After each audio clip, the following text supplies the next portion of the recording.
The spray and pray method used to work in the early days of TikTok Shop for just any brand. So you could easily find creators to make content for you. And the reason why it worked is because TikTok, as an early stage platform, was first social commerce platform officially.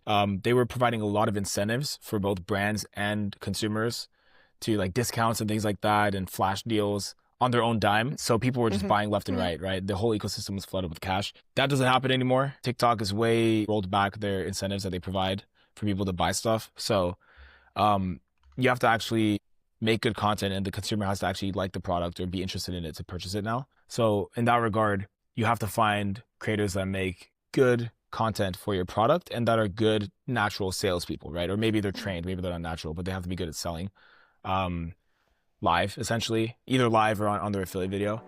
Welcome to The Talk podcast. I'm your host, Stephanie, founder of the Talk newsletter, where I share actionable strategies for DTC and CPG brands launching and scaling on TikTok Shop. You can't be successful on TikTok Shop without an armada of affiliates and content that converts. In 2024, the spray and pray method for building an affiliate network worked. Low effort, high rewards. But now, with over 500,000 sellers across the US, competition is fierce, and the best practices for finding, working with, and retaining affiliates have completely changed. That's where Bora Mutluolu comes in. He's the co-founder of Reacher, the AI-powered affiliate management platform built exclusively for TikTok Shop. With a network of over 2 million verified affiliates and a relentless drive for innovation, Reacher has become the #1 platform for top brands to intelligently target creators, leverage community-driven content, and scale their TikTok Shop efforts without losing brand control. Let's dive in. So tell me about Reacher. I'd love to learn more about Reacher. Yeah, so we are a TikTok Shop first and only platform as of this current point in time. We essentially mainly focus on helping brands that are selling on TikTok Shop source and connect with and work with the best creators for their brand and for their product. And the best creators in general on the platform. So we help you with finding those creators, reaching out to them, managing the collaborations, and then even using ad spend on the videos that they create, the content they create, getting permission to use that content across Meta, for example, as advertisements, and then re-engaging the creators, keeping them engaged and creating content over and over and over again. So we help you scale with content. How does your platform simplifies matchmaking? If I have a beauty product and I want to only work with affiliates that are in the beauty space and have been successful before, how do I find them with Reacher? Yeah, so we have an AI creator search feature functionality. We have a database of 2.2-ish million TikTok Shop creators that are validated to be e-commerce creators. And we have data around these creators, right? Like generally what product category do they work in? What kind of content do they create? What is their follower count? How much GMV do they generate in the last 30 days? So you can use all this information, these filters that we provide to say, I want beauty creators that have 5K plus GMV in the last 30 days, that have 5K followers. And then you can go even more granular and use our AI search tab that we have generated. It's proprietary.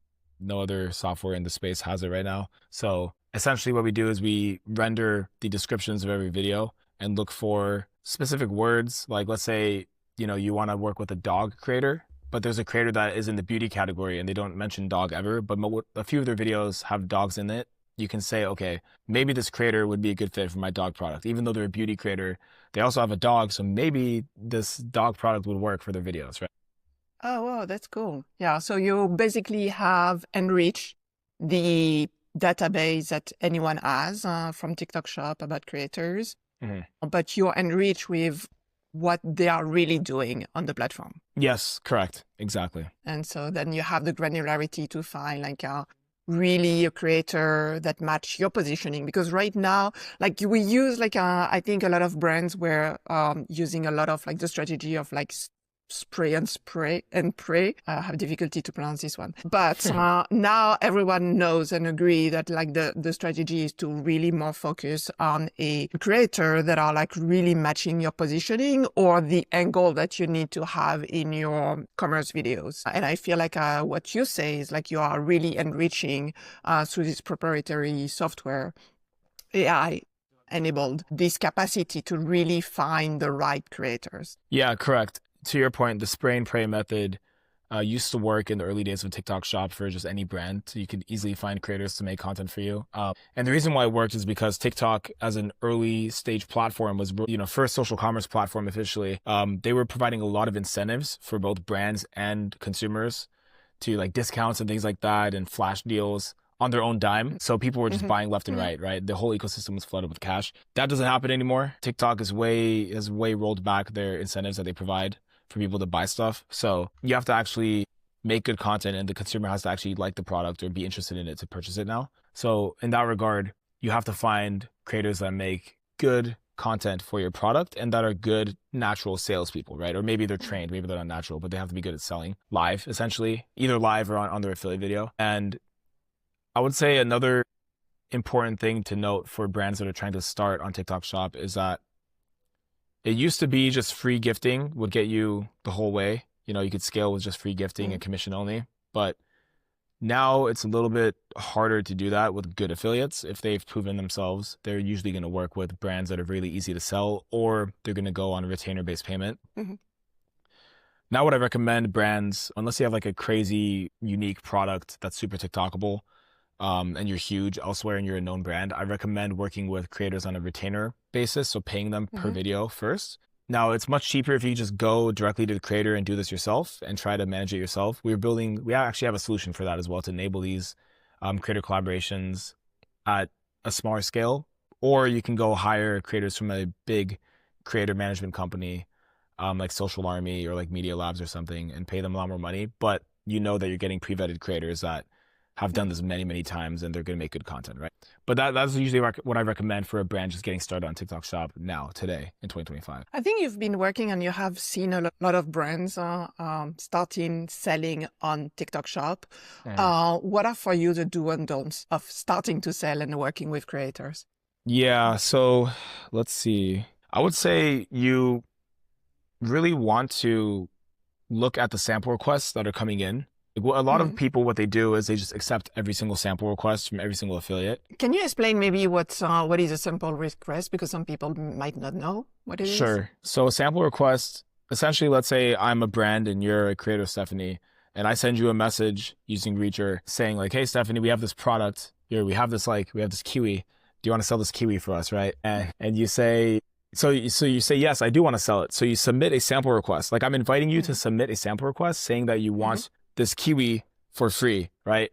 Now, if I accept the sample request, then you get the kiwi and you can make a video with the kiwi and hopefully sell the kiwi, right? But I have to go in and I have to approve the sample request that you submitted for my kiwi. So that's what a sample request is. Now, what happens is when you use a software like ours at scale, you're going to get hundreds, maybe thousands of sample requests from thousands of different creators for your product, right? Now you have to go in and accept. You have to go in and review each sample request, check out the creator and approve them, right? Now this adds up and people get lazy and they just say, you know what, I'm going to approve every single sample request. And then samples are not free, right? You're paying for the sample. You're paying for sending the free sample. It's free for the creator, not for you. So each sample you send is money burned, right?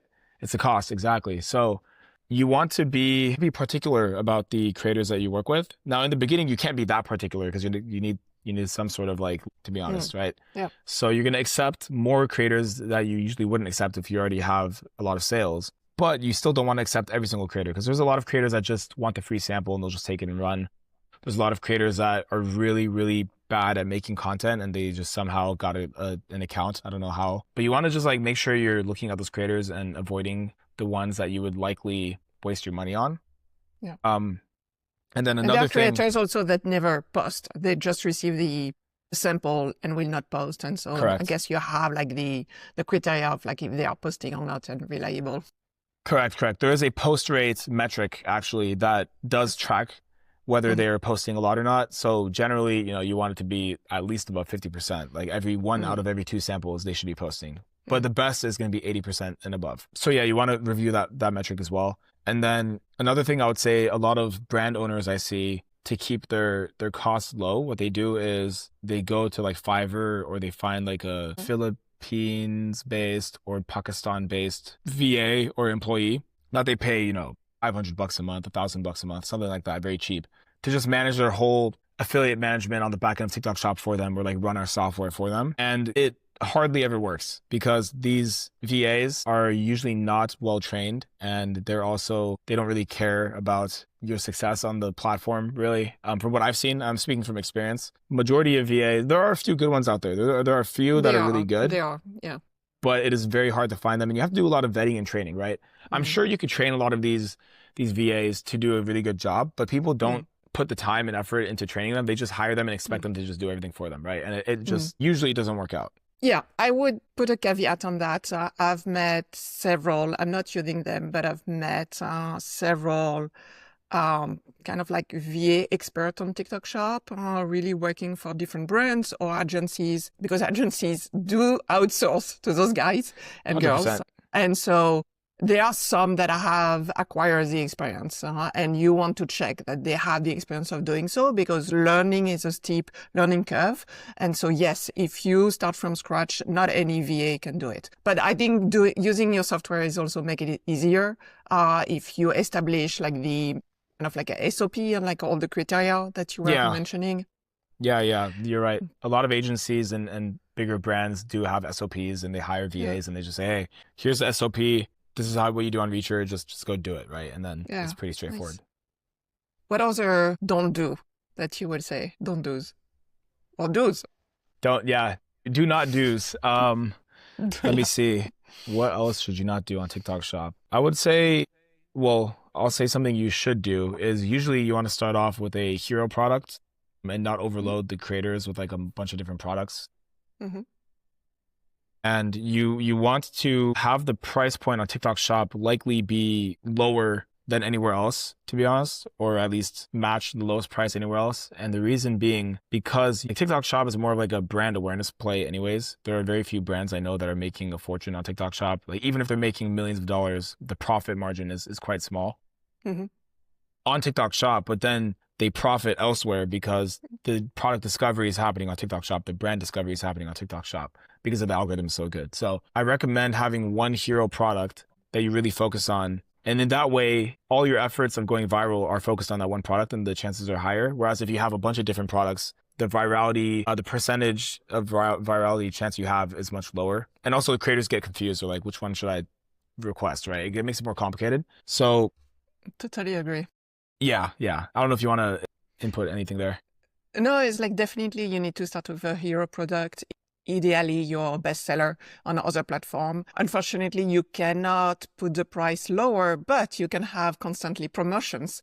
Correct. That help you to drive the price down. And there is definitely a halo effect. Everyone is looking at what's going on TikTok. So the biggest halo effect is like if you succeed and you are like a fast growing brand on TikTok, you have retailers connecting with you and like you start to be seen on different venues, but especially the consumer will see your product. So there is an effect of like brand awareness.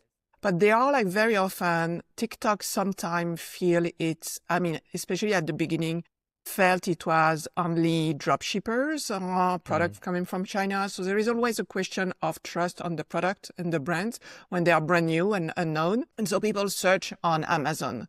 And if they find your product that they saw and discover on TikTok, they want to buy it on Amazon because there is also Amazon Prime and almost everyone has that. And so you have a faster delivery and there is a little more trust, I would say, on Amazon platform and customer support. So that's how the halo effect is actually happening with Amazon and TikTok Shop. I still do believe that after a few months, a brand can become profitable. It doesn't mean that the margin are high and then you make like a ton of profit. But I think there's still a way. I feel like there is a lot of discussion about the halo effect, which is very important, especially at the beginning. And yes, at the beginning, when you launch on TikTok Shop, I don't think you can be profitable. You need to really invest on your brand and awareness on TikTok Shop. But there is a moment where profitability needs to kick in. And especially now that I think all DTC brands are really focused and their investors are focused on profitability. So it's a very tough position to say that you never have or you have a very, very small margin on TikTok or TikTok Shop. I think if you have no prospect of having margin, then use TikTok Shop only as a brand awareness, not try to do any sales, which is a different type of budget and strategy, because otherwise like you will spend a lot of money for never reaching profitability Yeah, I mean, somehow. I think that part is dealer's choice because people I talk to, some people are focused on the profitability aspect of TikTok Shop and trying to profit from it as well. And I don't think there's like a wrong answer. I would say the wrong answer is Mm-hmm. just not doing TikTok Shop. You know, you should do TikTok Shop. Yeah. It's just another platform, and there's a ton of people on TikTok always. Mm. So I think whether you're going for profitability on TikTok Shop or seeing it purely as a top of funnel brand awareness marketing channel for other halo effect on across other Mm-hmm. platforms, I think you know it's up to you. But regardless, I just think everybody should be on TikTok Shop for all the benefits. Definitely. Yeah, it's definitely exploding. It's like it's mandatory, must-have channel, distribution channel for a DTC Yeah, brand. I think it's more like what is the available margin that you have on your product. right. I've seen that brands coming from retailer only play and coming to e-commerce. They are rare, but like they have more margin, and so it's easier for them to work with affiliates. Some DTC brands start as a DTC platform, Shopify, so they kind of like they put themselves in a very hard margin situation where it's very difficult to make it work on TikTok and TikTok Shop working with affiliates.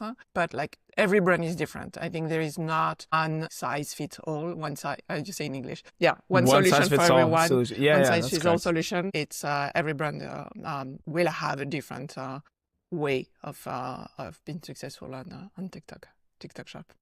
Yeah, So, definitely. Yeah, and I think you know there are some brands that come with like high AOV items, and the strategy mhm. for those, for example, is different as well. Like when you have a supplement or something like that, where the cost per product is really low, you can just send out as many as you want. Honestly, you could just do a spray and pray method and not ever go negative. But if you have like a jewelry brand or something, like a fine jewelry brand, you can't do that, right? So No. then the strategy changes where it's like maybe it's majority live presentations and you only send the product for free to the absolute best affiliates out there or something like that, right? But also, if you are in fine jewelry, high end, you want to control more your image and your brand. And so you will not Correct. let any affiliate or influencer present your product. You want to have more control of your brand.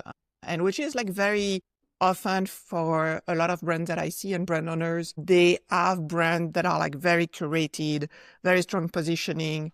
And so there is like in this way of like social commerce where you have to transition from a very controlled environment where Instagram, everything is beautiful. I manage the imagery, positioning to an influence play where you have to influence your creator to respect the brand and like be aligned with the brand without controlling them because you are trying to still mix a retainer / commission aspect. So there is less control, more influence.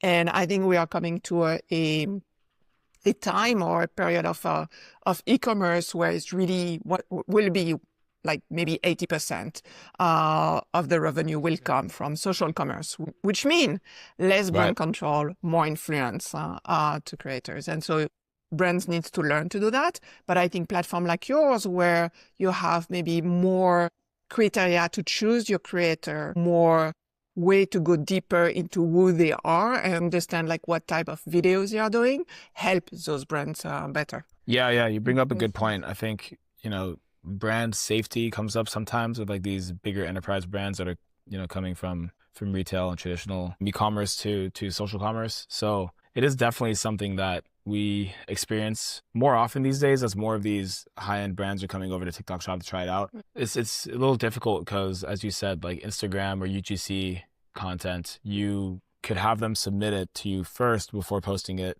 and then you could say yes or no, right? But on TikTok Shop, you kind of just send the product and they make the video. You don't really have a chance to review it before they post it. They just kind of post it and then it's post-mortem after the fact. Oh no, if it's not good, what do we do now? I guess the way that you can kind of try to prevent that from happening is working very closely with creators. And number one would be looking at their past content and seeing what kind of past content they make to kind of predict their future content. That's a possibility. It's not foolproof, but it's an extra metric that helps. And then the other thing would be, if you're working closely with that creator and you send them a sample, maybe what you could do is have them create the video and then text it to you before they post it on TikTok. And then you could review it or something like that. But that's very, very not scalable. Yeah. So, the goal of TikTok Shop is like an affiliate is to go at scale. You want to work with thousands and 10,000 of affiliates, and even worse if you go live shopping. So I think it's like whatever happening, you need to think, even if it at the beginning is like really hands-on, really a few creators, and then you increase to 100, but then after you go to the 1,000. So the goal of all your process needs to be scalable. And so influence at scale is a true problem for brands. But I think for me is like when you look at the affiliates that exist on TikTok Shop, like there are those I had this word that is slipping my mind, but it's like the one that are like only doing a post of one product, and then they do another product, like could be a dog grooming thing, and then the next day will be a vacuum cleaner, and then the next day a beauty product. So your beauty product in the mix of all this doesn't make sense for brand safety. And you have like the others that are like really building at the extreme. They are building a community. They have a community, and so they have a community. They have their own personal brand. They will be careful. It means that they are people that are very careful about their protecting their brand and also, their personal brands and their community, and they want usually to provide value to their community. So as a brand that are very caring about brand safety or like your brand positioning, I would tease them to go more for those like community-based creators. Yeah. And so how is Reacher? Like that's maybe like the segue to Reacher. Like can Reacher help me to find those creators? Yeah, community-based creators is interesting. It's not something we have historically done, but that being said, we have very recently actually developed a feature to help enable more of these collaborations with these communities of creators, whether that's, again, I guess I'll drop a few names like Social Army or Media Labs or Creators Corner or something. These companies are creator community companies. And I guess when you work with them through Reacher, you could hire their creators through Reacher. That's what we're working on right now.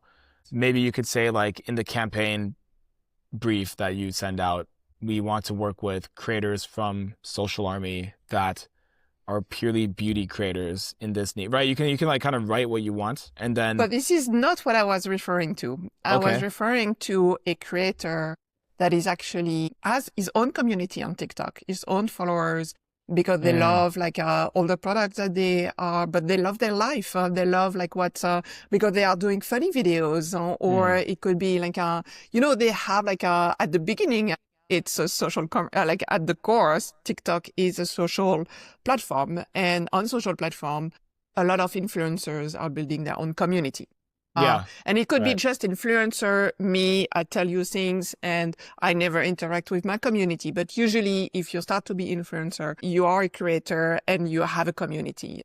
And if you are really thinking about being a creator with a community and you want to continue to have that like, fans that love your type of content, you are very specific in what you create and publish as post. And so brands could go into more this relatability that the creator has with their own audience, if their audience match the brand positioning, but also the target audience of a product or what they want to. Instead of working with those creators, affiliate that are just like here to make money and help your product to make money, but like they don't have a sense. I mean, they might have a sense of aesthetic, but they don't have a special community and a special positioning usually. So it's different from working with a community of creators, is tapping into the community of existing creators. Yeah, I think that process would be a little manual for now. Like what we help with in that regard is finding those types of creators that might have that community, the followers that appeal to your brand that you want to reach basically through that creator. I think you could find those creators like the head creator via our system, but Yeah. And anything beyond reaching that first creator to like their audience is not something that we currently have a solution for at this point in time. Yeah.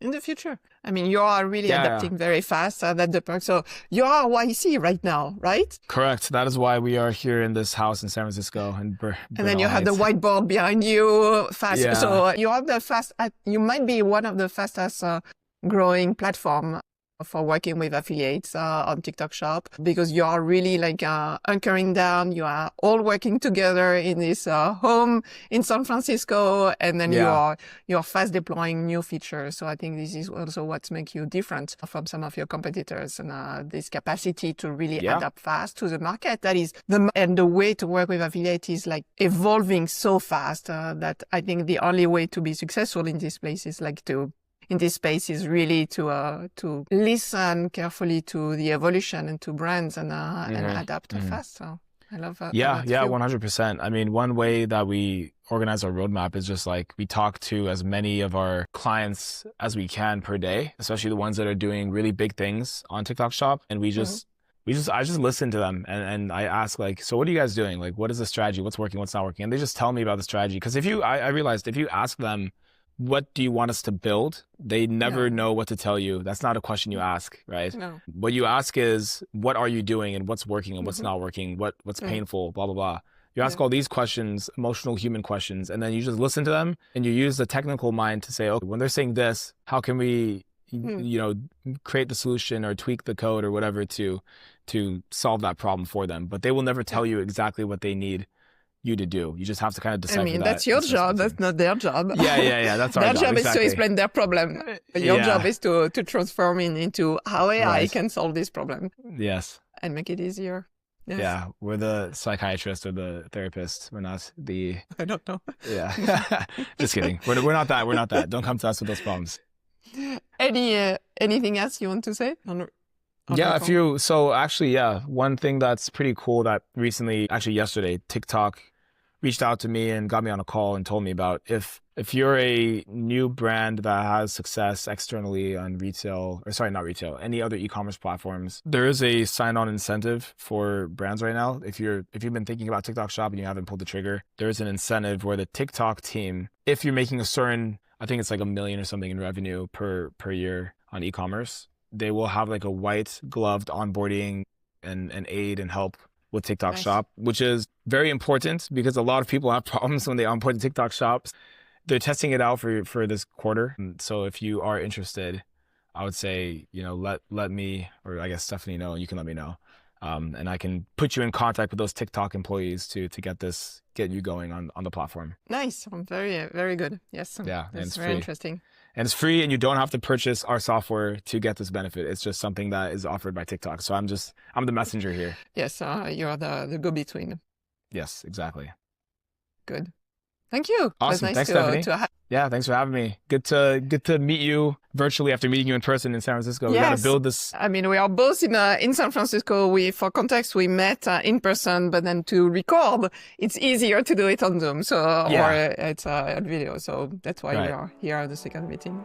Exactly. Thanks for joining me on the Talk podcast. Be sure to subscribe to our YouTube channel to be part of a growing community of DTC and CPG brands learning how to win with TikTok Shop. And if you want even more actionable insights and strategies, sign up for the Talk newsletter in the link below, where I share weekly playbooks to help you launch and scale successfully. Till the next episode,